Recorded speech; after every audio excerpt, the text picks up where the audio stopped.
Hello everyone, I'm Iron Phoenix and welcome to Minecraft. And today I am going to be showing you the tube network that we've got at the Nuke and Turtle server. This is mainly for the Nuke and Turtle people, because I'm going to be running into some technical stuff about the network and quite how things work. So if you want to use the tube network, what you will need to use it, you'll need a train, a locomotive, railcraft locomotive, and a cart connected to it. You shift right click with the crowbar and you can then link carts together. What you can see here is that I've got quite a long train. This is so that I can carry people, livestock and goods, and also I've got a work table there as well should I need it. You put water in one side and you put solid fuel, I use coal coke, in the other, and you stick it on. When you stick it into idle, it will heat up, you'll get steam. When you hit running, there's your speeds. Try not to go too fast. I wouldn't go beyond 3. Because this isn't a high-speed rail, it's just got a normal rail and you'll probably derail.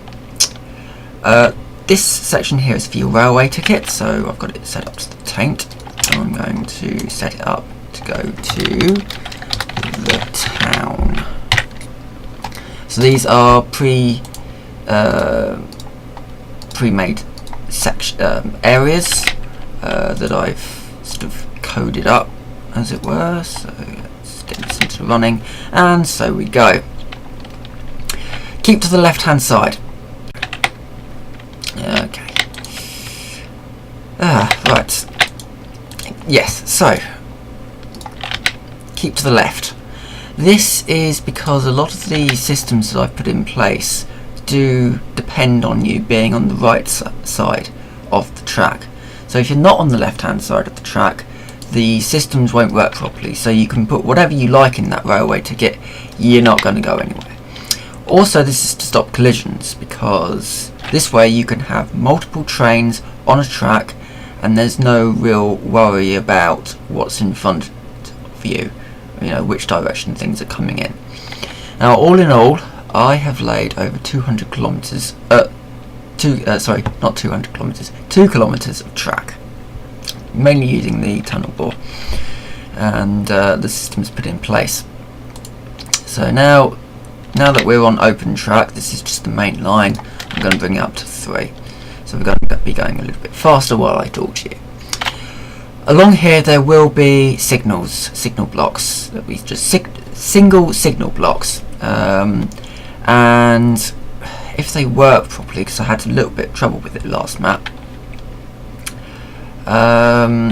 then what it will show is green if the section in front of you is clear.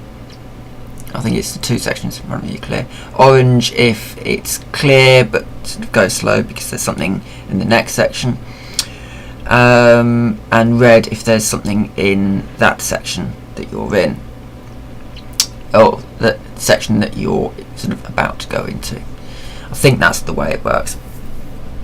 By and large, if something's red, just go slow, because there is going to be a train in front of you and you don't want to hit it.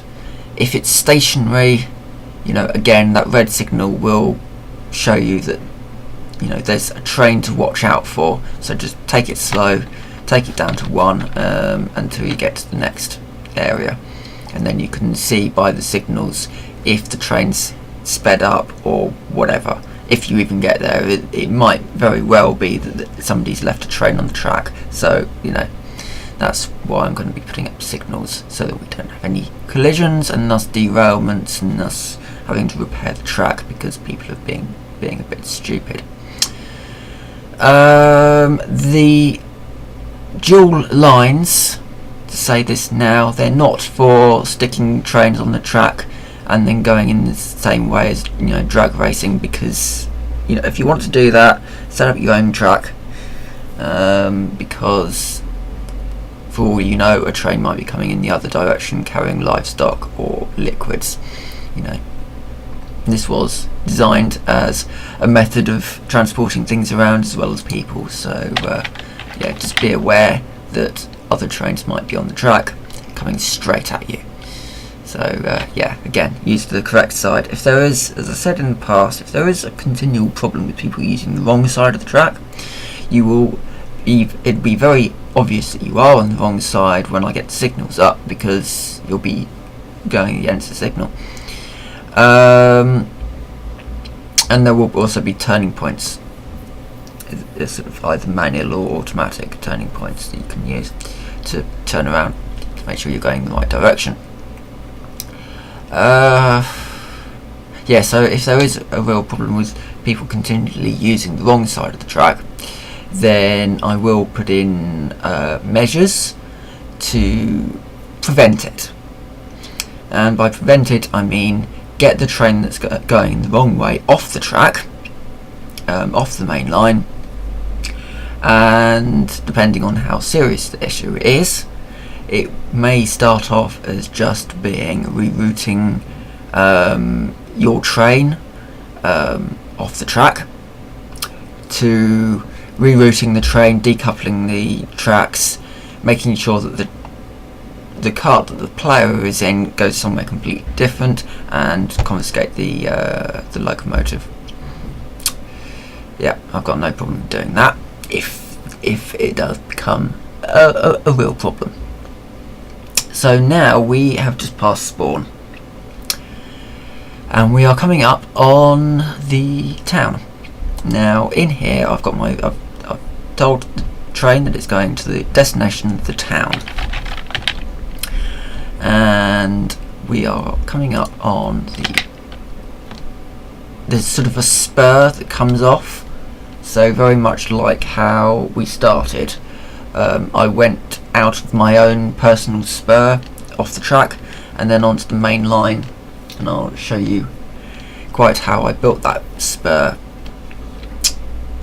There is also a turning around point as well, so if somebody comes out of the town and they've still got the town there, it's going to turn them around and then take them right back into the town. So, you know, you can also just blank this out and then put your ticket in, and then because it's got a blank one, you'll just go straight down the main line. You won't have a destination, so none of the routing tracks will route you anywhere. And I think here we go.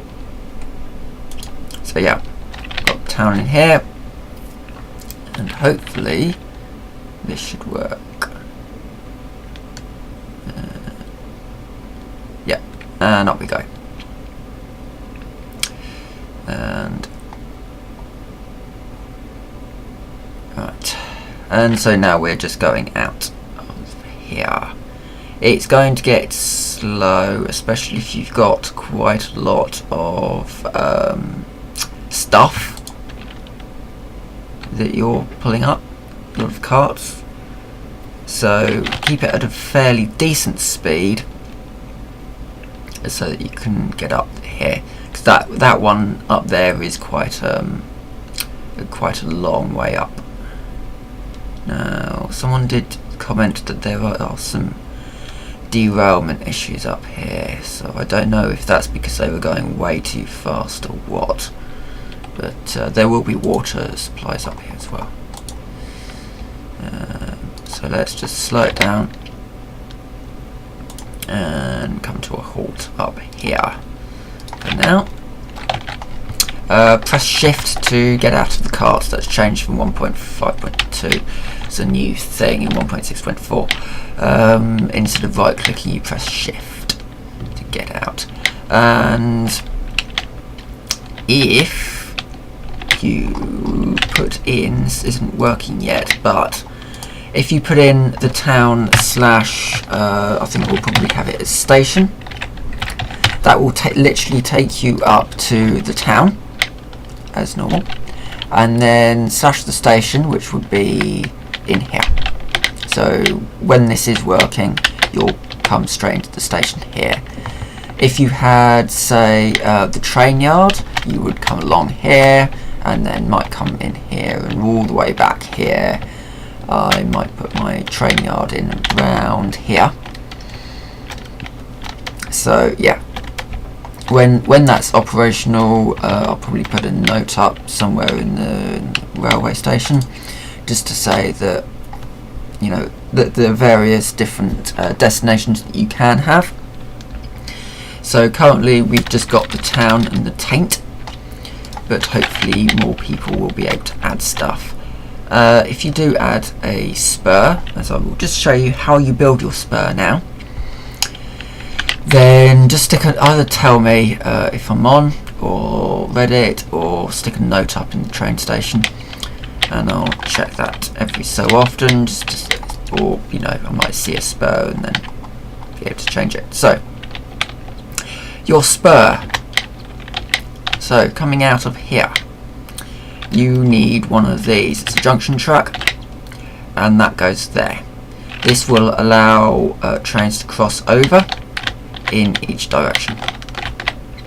And then here you put a switch track with the thing sort of pointing that way, so it will not change if a train's coming this way, but it will change if a train's coming this way, and it'll reroute, and it'll route it round onto the left hand side, which is what we want. And as you can see, we've got a signal block up here to say, hey, you're on the left hand side of the right hand side.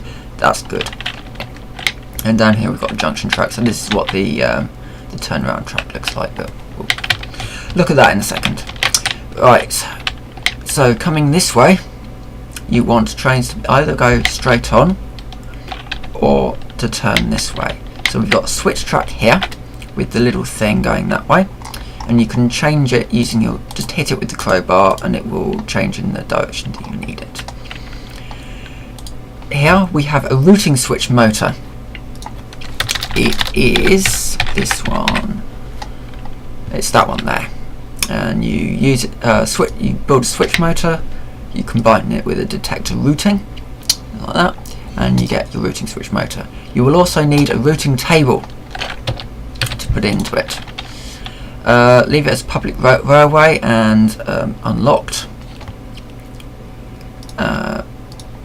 And in your routing table, what you need to do is put dest equals and then whatever your name is. So just as an example, so dest equals Oliveville, for example. So that's that, and then you hit done. There is a complete guide if you hit help. You've got a 7-page guide of all the different, you can have your and, nots and ors, and all these sort of different stuff that you can have, including things like needs refuel, true, false. You can divert it automatically. So that's that, and then you put your routing table in there with your switch next to your switch track, and then done. The same method applies to the turnaround track. If that's so, this has got your destination in, so whatever your destination is behind it. So that's the town, and so we'll just turn it around if needs be. I will probably put in some kind of weird naming convention for other things going the other way, but for now, for your spurs, just put your routing table in with whatever your stuff is, and then build sort of turnaround tracks if you want to put turnaround tracks in somewhere. And you will need 4 switches and 2 rails, and it's fairly simple formation. So that's it. I mean, at the moment with all the spurs I am sort of using double tracks. You can use singles, but you're going to have to work out a way of sort of managing that. Don't know what the answer is for single tracks. Possibly you start off with a double track like this, and then you put in a wide track to sort of concentrate it all into the singles. I don't know. Experiment if you want to do a single track. But for now, I'm doing everything as doubles, and that's a lot really. So, in brief, stick to the left, and yeah, keep building really. Just go slow up here because, as I said, that monitor your speed, because this is just standard track. If somebody wants high-speed track, they can make it. They can make the 2 kilometers of high-speed track for the main stuff. That will allow you to go really fast. But there is an issue with corners. So yeah, I've just been using standard track. If somebody wants to go really fast, then you can replace all of this 2 kilometers with high-speed track if you really want to. But this was an utter burn on resources, just building this track, the mainline track, east-west. So yeah, that's everything I've got to say. The town, I may as well do a quick town update. It's kind of grown quite a bit now. So we've got blast furnace and a coke oven now. We have train station that's being built you will be able to buy locomotives in this one here. We have a portal to the nether. That's also got a nether road, so if you want to connect to the nether road to the town, then feel free. We have over here, Bassi built two things. He built the portal room, so it's connected to the enhanced portals network, and the portal is nether star, nether quartz, nether star. We have Bassi also built this, so this is an automatic food farm. Got golems in here and lots of potatoes, and through some mystic method he puts into the infernal furnace and it comes out here. Right, so that was Bassi's. Orcs donated a load of iron for the track, and he also built a load more modules. So if you want to build a module, just come on down and build something. There's no real sort of limitations on what you can build. There's no city planner or anything. Just come on down and build something, as Blasters has done over here. So Blasters has an inn here with free booze and some villagers who have got some alright deals. They're not the greatest. And over here we have the atomic coffee, which is very atomic. It's a coffee machine, and you buy coffee powder. You put your coffee powder in here, and it gives you a mug of coffee. And yeah, and he's got another one here as well. Oh yeah, and you can also buy your cookies as well from there. So that's the Blasters atomic coffee and bar as well. Over here we have the board of all the things that people have done. The power building is a new thing as well. That's Ollie's construction. It doesn't currently work, but it's very big and green. I believe what he's planning on doing is creating trees, having a tree farm here, and then through here in this building full of villagers and horses, he'll have some kind of a power system with biofuel some kind, and when that gets off the ground we'll connect it all up with so we can get some power in. So that's the town. It's looking pretty good so far. It's growing nicely. and if more people want to come down and build their houses and whatnot, feel free. So yeah, that's me. That's oh, he's got an ornament on the top. It's a mining tree, or a banana tree, not quite sure. So, leaving on the mining tree, the moon gently rising. Thanks for watching, and I will, moon gently falling even. So thanks for watching, and I will see you next time.